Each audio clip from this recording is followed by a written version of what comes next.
Hi guys, welcome back at MX5 Info. In this video I will be working on daytime running lights combined with front fog lights. But before we do that, I first will explain what is standard on the European car. The European NB and NB2 MX5 came with asymmetrical taillights, and that is because in one of the taillights, the one on the driver's side, you have this red lens with the rear fog light behind it, and on the other side you have this white lens with a backup light behind it. So you have one backup light and one rear fog light.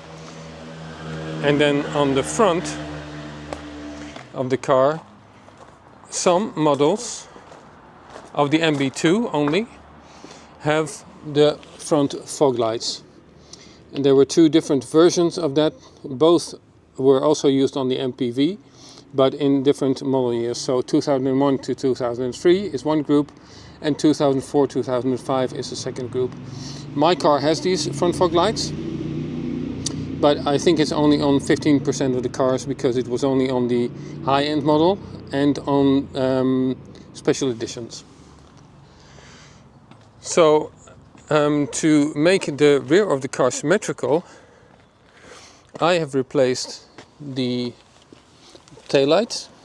I've used a taillight from a UK car because they have the mirrored image of what we have. So they have the backup light in the left taillight and the rear fog light in the right taillight. So by swapping that on my car, I made it symmetrical, and then also I added the LED rings in these taillights. These will go back on the car. I had them removed temporarily. And what I will be doing in this video is that I will be replacing the front fog lights because I want to move to the model that has an LED ring for daytime running lights and the fog light in the middle for normal fog lights on the front. When you compare it to the original front fog light, there's a number of differences. Of course, this does not have the LED ring, but also it uses an adapter plate, and these are no longer produced by Mazda, and these fit onto the back of the front bumper, or the inside of the front bumper I should say. But because the alignment of these holes was not exactly the same, these are a bit higher up, a friend of mine helped me to design and print a new adapter plate for these front fog lights, and those are the ones that I will be using. I've installed one of them over here in an old bumper I have lying around, so you can see it's now perfectly centered with respect to the hole in the front bumper. If you look at the inside of the front bumper, then you can see it has this construction. So it has one stud and three holes in the studs where the screws will go in, and then it will look something like this. And you can see that there's one connector and some wires that is for the DRL, and the other one is for the standard, I think it's an H11 bulb. So that should plug right in, but for this part I need to do something different. When I was looking online for the fog lights in combination with angel eyes daytime running lights, I came across these. These are intended for the Mazda MPV II, the models from 1990 to 2006. But I know that the Miata and the Mazda MPV shared the same fog lights. And specifically for my model, a 2005 model, it's the same as for the MPV from 2004 to 2006. So in terms of fitment, this should work. And when I then looked at the specifications of these, the description, I thought, well, this might be a good alternative for the original fog lights.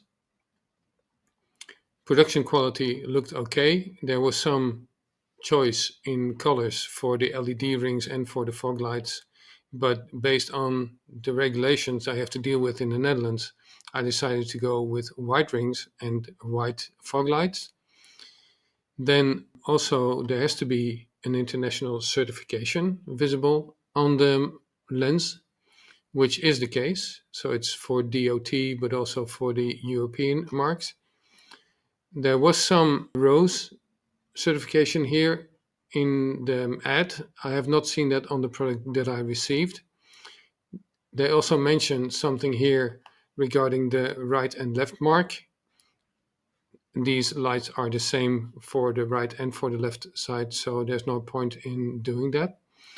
The normal socket will work with the socket on the original fog lights, so that's in line with the expectation. And then you can see how it should be wired for the DRL part of it, and you can see the dimensions, etc. So I had seen enough that convinced me, so I ordered a pair of these, and that is what I have been using in this video. Inside the car we also see a difference when compared to the US version, because instead of a combination of the cruise main and the front fog lights, we have a switch for the rear fog light and for the front fog lights. Again, this is not on all of the cars. Some cars only have the rear fog lights and then the switch is different. But I will be using this one. Then there's another complicating factor, because I want to have good visibility in this car at all times. So therefore I have used a daytime running light module that was designed for the NC MX-5 and for some other Mazda models. This is the DRL module that I've been using. I think you can buy it at Mazda dealers still. I could provide the part number. This one is also sold by IL Motorsports, I think. And what I've done here to make it easier to connect and disconnect with the car is I made it into a plug-in setup, and these bulky black connectors are what connects the combination switch on the car, so at the front of the steering column, with the wiper stalk and the light switch on it. I've used two of those to make it a plug-in, so basically all of the wires are directly looped to the other connector, except for the wire that is switched when you use the parking lights. When I put the light switch in the first position, what we will notice is that the parking light in the headlight is lighting up. And also on my car you see the side marker lights, but those were not standard on the NB2. I've added those from a Canadian NC Miata. So I have that at the back as well, side marker light and the tail light. Because in this case you cannot use the rear fog light. The rear fog light will only work when you have the headlights on. So I can press the rear fog light switch, and then we have the extra light here in the back. And in the front you will see the low beams are working together with that parking light. And this will become important, because if you want to switch to daytime running lights, you cannot do that in combination with the parking lights. So we have to be creative. Now with the front fog lights on,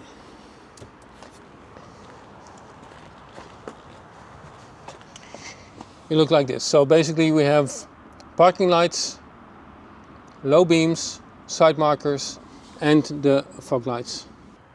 Let me explain what my goal is with this installation. The desired behavior is when the car is parked somewhere, I need to be able to use the TNS setting, so the taillights, license plate and side markers. That is when the ignition is off. When I'm running the car, despite of the light switch position, or when the light switch is off, I still want to have those lights on, except for the parking lights in the headlights. So instead of the parking light, I want to use the DRL in the new fog lights. That configuration is allowed according to the regulations, because you cannot have DRL in combination with parking lights at the front. Then when I do start using the headlights, it means that I need to dim the daytime running lights. So they are not allowed to be used in combination with the low beam or the high beams. So that was a challenge. So in the next step I will explain how it's switched from a wiring diagram perspective, and what I have been looking at and figuring out to make this work by using a number of relays in addition to all the relays that the car is already using for the lighting. So I will show you with some wiring diagrams and some slides that I can make to show my design for this solution. If your ambition is to do upgrades on your car, then a very helpful skill is the ability to read wiring diagrams like these.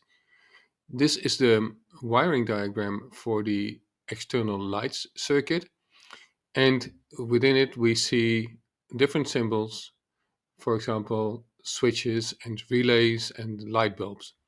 So let's start here. As an example, this is the brake switch. As we can see on this symbol, it is normally open, meaning there's no connection between this white-green wire and this green wire. That only happens when you depress the brake pedal. When you do, you make a connection between this fuse, the stop fuse, because it's for the stop lights, between this fuse and the light bulbs here for the left brake light, the right brake light, and the high mount brake light, which are always grounded to the chassis of the car. So when you press the switch, the connection is made and the brake lights light up. And there's also an additional signal going to other systems on the car, like the cruise control or the anti-lock brakes, etc. Here we see a different type of switch. This is the turn switch. That is the one that you use for the indicators. So when you look at the normal situation, it is not connected to anything. It's in the middle. So this power for the turn fuse is not delivered to the right hand side or the left hand side. When you use a switch, you push it to the right to turn on the right indicators, or push it to the left to turn on the left indicators. Here we have another type of switch. This is the headlight switch, and similar to the ignition switch, it has a number of positions that you rotate into. In the normal position, this one is off, and the switch is connected to ground via this black wire. If I turn it one position, it will go to the park lights, the TNS. And that means that this light green wire will be connected to ground. If that happens, it triggers the activation of a relay, and that is this long symbol over here. It consists of a coil and a spring, and the spring is intended to bring a switch inside the relay to its resting position. And in this case, we can see this is a normally open relay, meaning that when this coil is not activated, then the switch is open.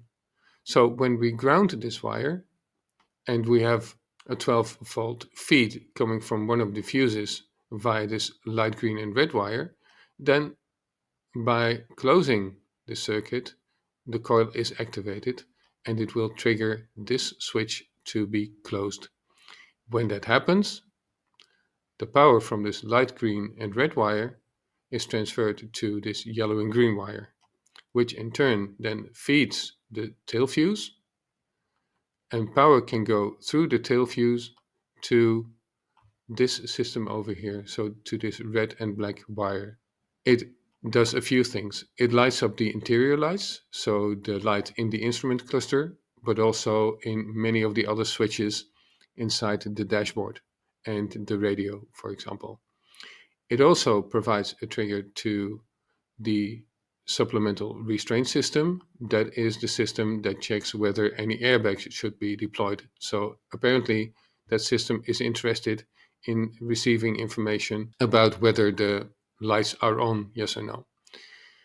We also see that this same wire goes to the front parking lights in the left headlight, to the side marker on the left, the right parking light in the right headlight, and the other front side marker light.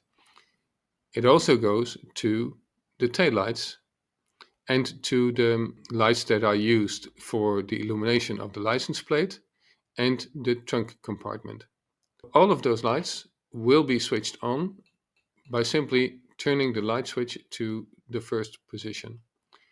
Here we see a different type of relay, and this is more of a general purpose relay. It's not only used for a normally open scenario, but also for a normally closed scenario.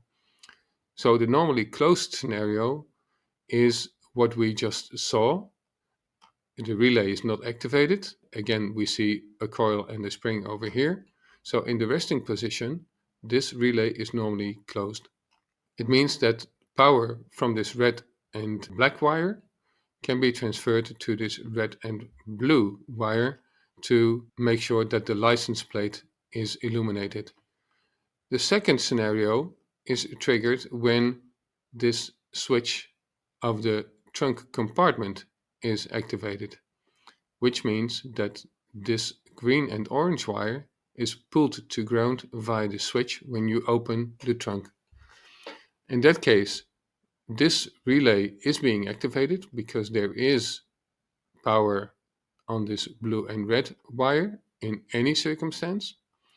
So when this coil is being activated, the switch closes.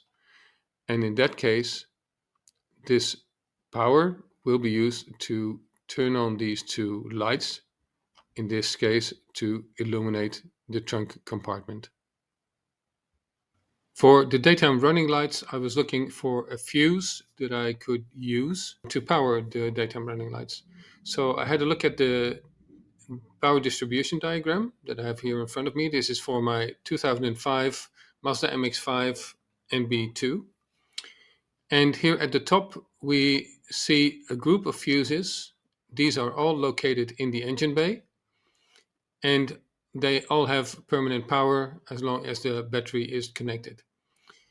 One of them, however, is the ignition key fuse, a 60 amp fuse with the white and red wire that leads to the ignition lock. And since I want to have a switched power feed, I'm looking into this area.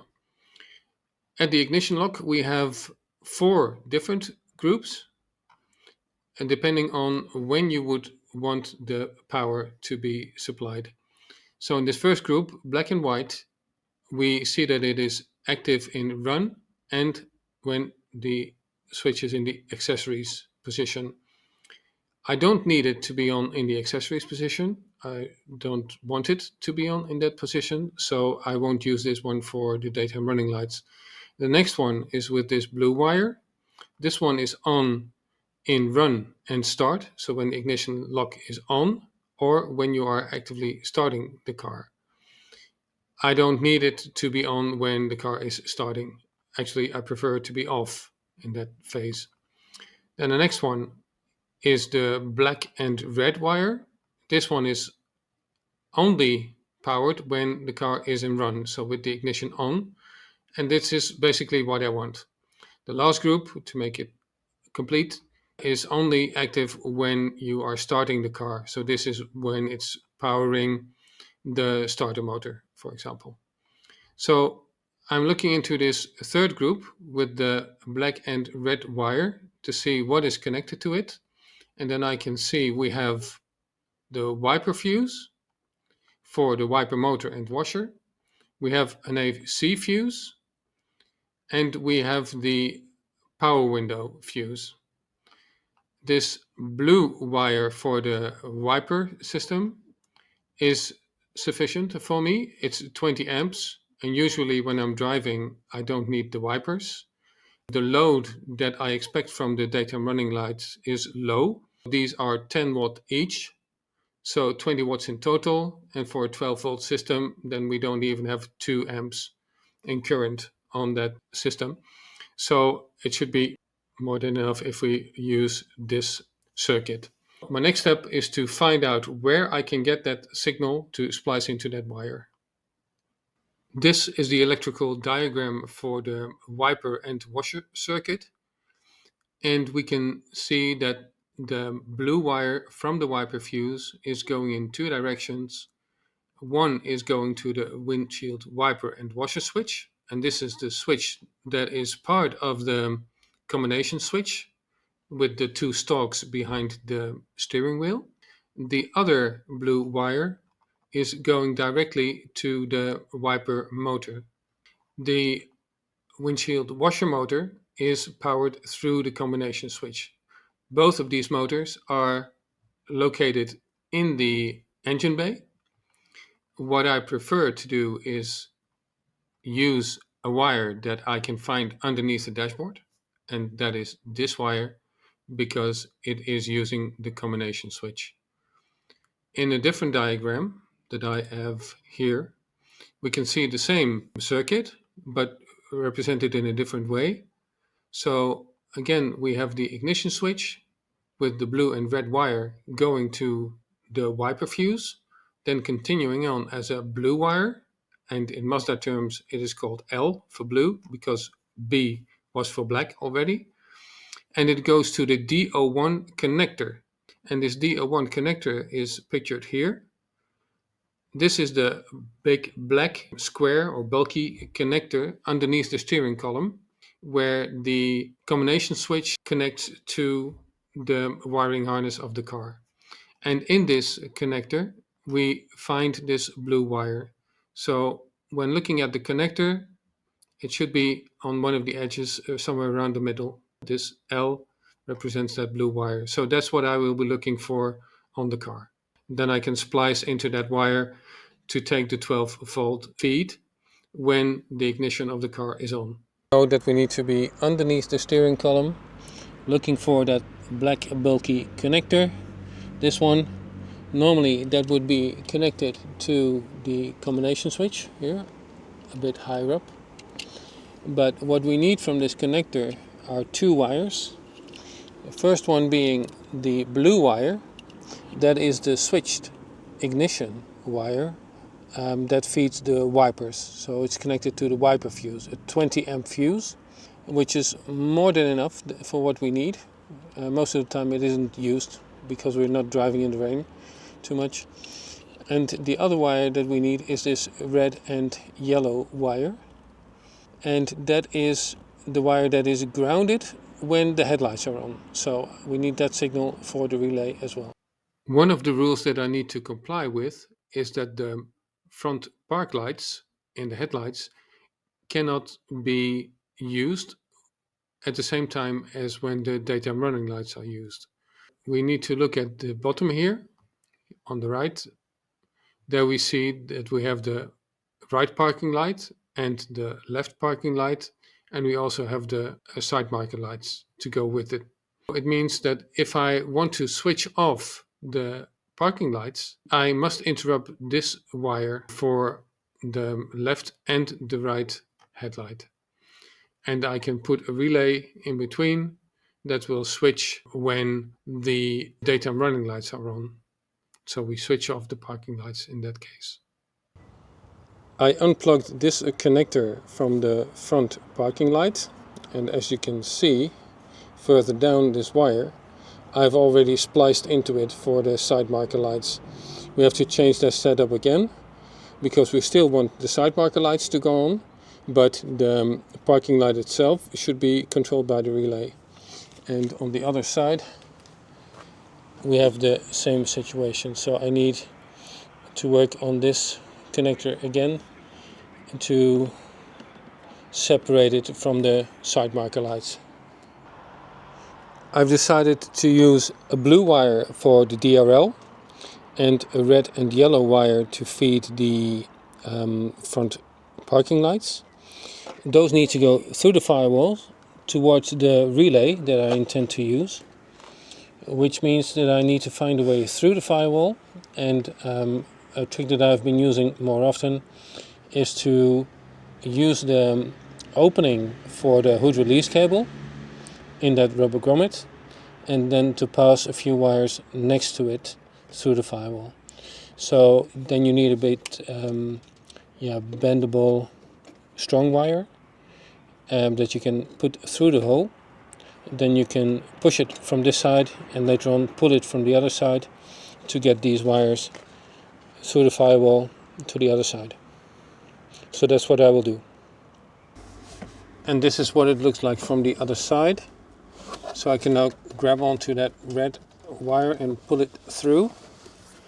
And then with a bit of luck, the other wires will follow, and there they are. And I can pull them through as far as I need them to reach the relays.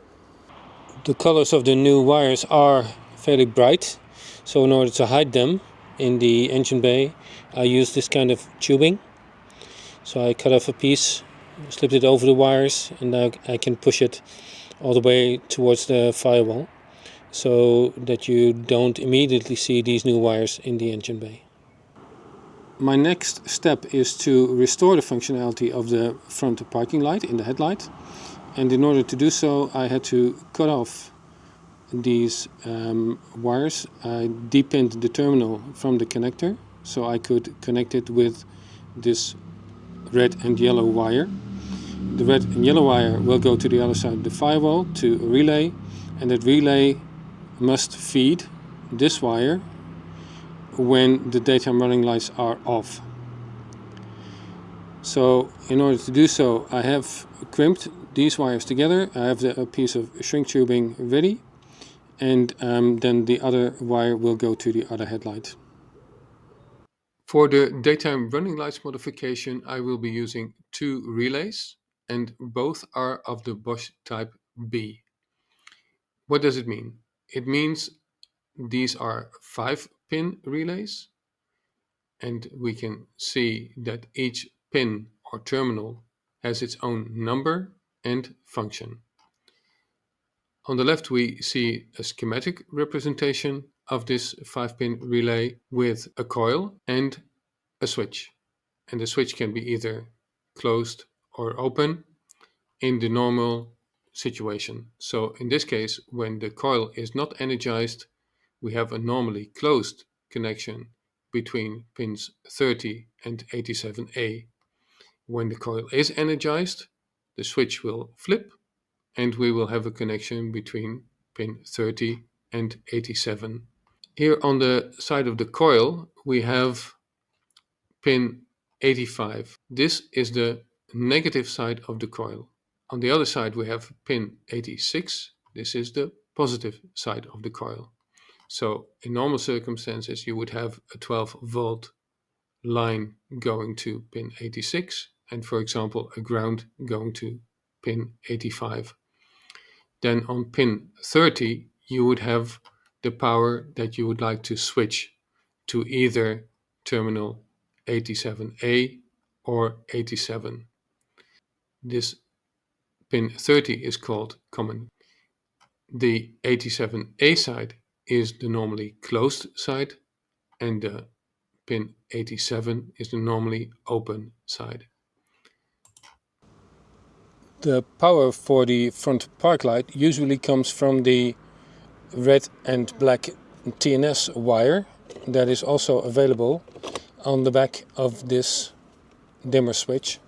So I will disconnect this, unplug it, and then splice into that red and black wire to use that as a feed for the relay. And this is for the normally closed contact of the relay. So if no ignition is on, that wire will pass the 12 volt onto the new red and yellow wire. In the scenario that I initially wanted to realize, I made a mistake. It's not on the right side. So let's talk through the right side first. What I wanted to do here is use the TNS signal, and this is when the power goes to the taillights. I can have that connection normally closed to the front parking light in the headlights. So under normal circumstances, when this relay is not energized, this coil is not energized, then power will flow through this connection to the front parking lights. I can interrupt that power by energizing the coil, and I can do that when the daytime running lights are on. So that's the blue wire. So when there's power on the daytime running lights and there's a ground on this side of the relay, the coil is energized and it will break this connection to the front parking lights. So these will dim when the daytime running lights are on. So far, so good. Then on the left, I had this second relay where I power the daytime running lights through the wiper fuse. And when the ignition is on, then this power can flow to the daytime running lights and to the second relay to inform it about the status of the daytime running lights. The wire from the dimmer switch is now spliced in, and I've led it to the general purpose relay. So this one is both normally open and normally closed. It's a 5-terminal relay. So the wire here at the bottom is on terminal number 30. That's the red and black wire that we got from the dimmer. And the one above is the red and yellow wire that is connected to terminal 87A, the terminal for the normally closed relay. So even without powering this relay, it is closed. And that means that these two wires now have continuity. So if I would now switch on the lights, then we should see that not only the side marker lights but also the functionality for the front parking lights is restored. Here on the left is where it went wrong. I was using the 12 volt from the wiper fuse on the positive side of the coil and intended to use this red and yellow wire to ground the relay. In itself that worked, but when this switch was not in use, I could not predict what the exact signal on this wire was, and it turned out to be switching the relay anyway, but in an unpredictable way for me. It didn't work as planned, so I had to figure out what I needed, and it turned out I need the 12 volt signal when the headlights are on, and you can get that in two locations, and one of them is at the instrument cluster. So this green wire in the instrument cluster, this is used to feed the high beam indicator in the instrument cluster, so it works together with the white wire over here. But the green wire gets 12 volt when the headlights are on. So I spliced into this wire and will now use it for one of the relays, basically to switch off the DRL when the headlights are on. So I switched the scenario to, instead of powering this side with the wiper fuse, to power it with the signal from the right headlight through this green wire. When the green wire gets power, when the headlights are on, it will energize the coil and it will break the connection that feeds the daytime running lights. If the headlights are off, there is a connection when the ignition is on from the wiper fuse to the daytime running lights. When then the headlights are switched on, the coil is energized and breaks the connection, interrupts the connection between the wiper fuse and the daytime running lights, so they will dim. In the meantime, I've moved the car inside. I removed the wheels, put it on the lift. I removed the fender liner, and that way I can get access to the front fog lights. I've disconnected both of them already, so now I can remove these and install the new ones. The new front fog lights are in now, but I still need to wire them up. Behind the front bumper it looks like this now. This is part of the original front fog light wiring harness. So this is original, and this is the part that we need to add for the DRL. The black will be a ground, so my plan is to connect that in this piece of the wire while it's outside of the car.